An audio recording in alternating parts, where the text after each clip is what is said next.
people talk about Japanese music, they really only talk about city pop and anime openings.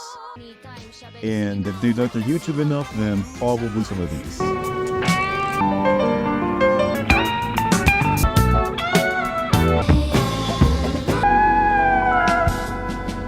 But there's a whole lot more out there, like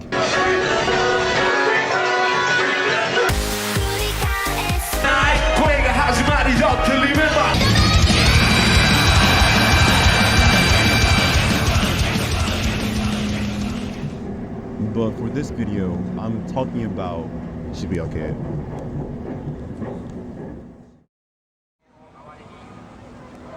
The quick history of it will go something like this. Shibuya-kei first emerged as retail music from the Shibuya district of Tokyo. Flipper's Guitar, a duo led by Kenji Ozawa and Keigo Oyamada, known as Cornelius, formed the bedrock of the genre and influenced all of its groups. Shibuya-kei peaked in the late 1990s and declined after its principal players began moving into other music styles.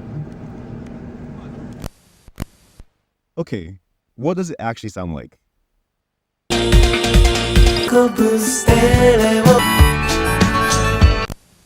Well, it's kind of hard to give an actual definition. It's similar to city pop in that sense. It's a genre of music that existed for a short period of time, and you just kind of have to know what it sounds like.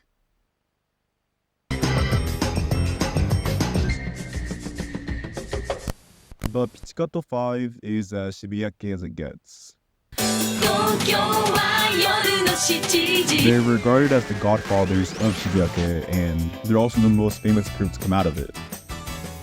You can't find all of their stuff on streaming platforms, but if you go onto YouTube, you'll see some of the most colorful and creative music videos I've ever seen. My favorite song from them, though, is by far Tokyo no Gasho or Tokyo Chorus.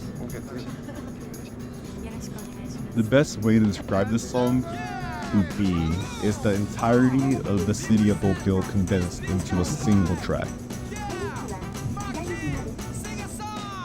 It's so full of life and energy, it's just genuinely really good. And there are plenty of other artists that have contributed to the genre as well, and their songs are just as good. Like, we have Penelope and his song I'm Gonna Miss You, which is really underrated. I mean, he has 3,000 monthly listeners on Spotify. That's not a lot. That's the same with Qypthone and their song On the Palette. They also just have 3,000 monthly listeners. That's really sad. And that just shows you how under the radar and underappreciated these artists are in the West.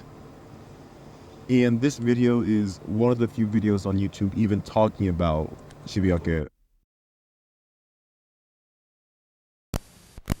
There are some albums that are just the epitome of Shibuya-kei, but there are two of which are some of my favorite albums of all time. The first one is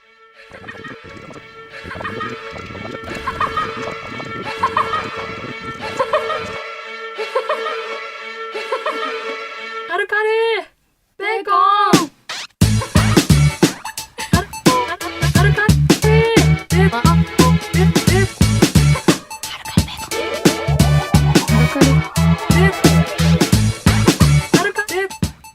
Halcali Bacon came at the end of the Shibuya-kei era, 2003. But their sound was just as enigmatic and just full of energy as the people who came before them.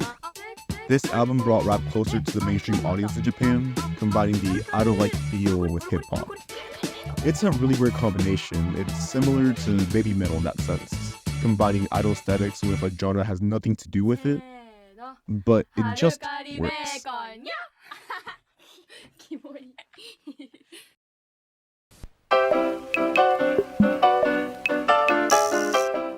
For me though, the best tracks are definitely Like Sky is Summer, produced by another notable figure in the Shibuya-kei era, Fantastic Cosmic Machine. His production gives such a, and I hate to use the word, but it's a summer vibe. It has such a nice feel with its trumpets and pianos, especially the bridge. The bridge just makes you feel so smooth. The lyrics are carefree as well, and the chorus is really catchy. It's genuinely such a great feel-good song. Halcali's Candy Hearts feels even more relaxed. the more classic hip-hop production. It's disco-inspired with its bass line, synth, and chorus, but it just sounds just as good as the other one. They released other albums, but they just don't quite have the same feeling as this one. This album has zero skips for me, and you just get the weirdness of trying to combine hip-hop with this micro-genre of Shibuya-kei. But on the other side of the world, Cibo Matto has something to say.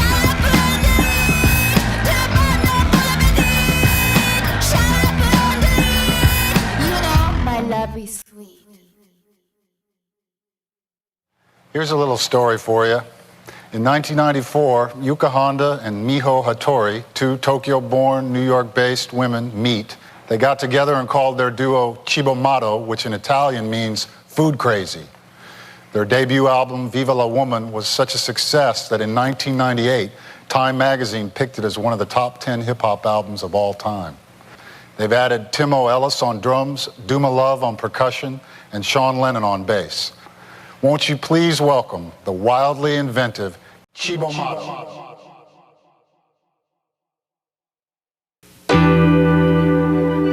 I am so speechless.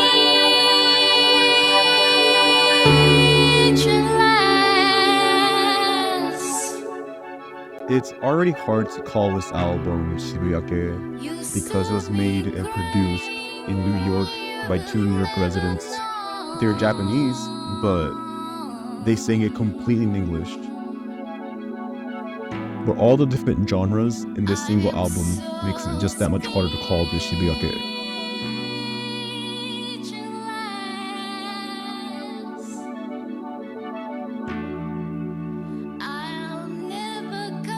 But this album is just so full of love and creativity.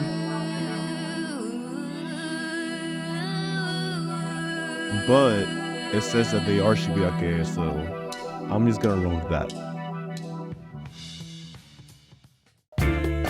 But they have songs like Flower, which just switches up to whatever you want to call this. The best phrase I have is futuristic beach pop. I don't know, I don't know musical genres and names and stuff like that. I just like music a lot, and that's all there's to it.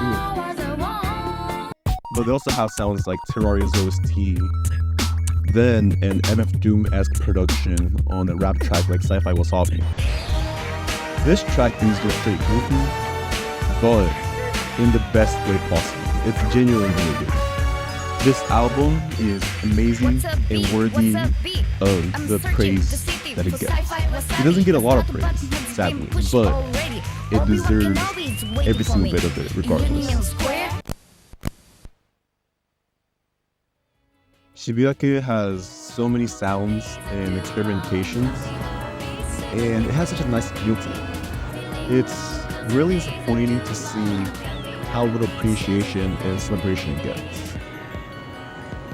But I hope this brings just a bit more recognition to a movement that is slowly fading into obscurity.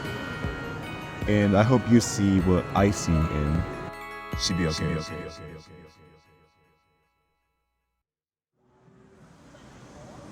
I know this video didn't really explain the history of Shibuya-kei, but that wasn't really the point. I just wanted to share some good music. And there's a bunch of other artists that I didn't really get to mention in this video, so I'm just gonna list them right here. Picture 56, Freneshi, Symbols, Kakimi Kariye, Sonic Coaster Pop, Hoate. And of course, there's a bunch of other artists that have contributed to this movement and are pretty good too. So I'm just gonna leave my Spotify playlist down there in the description so you guys can see all the good music that's out there in Shibuya-kei.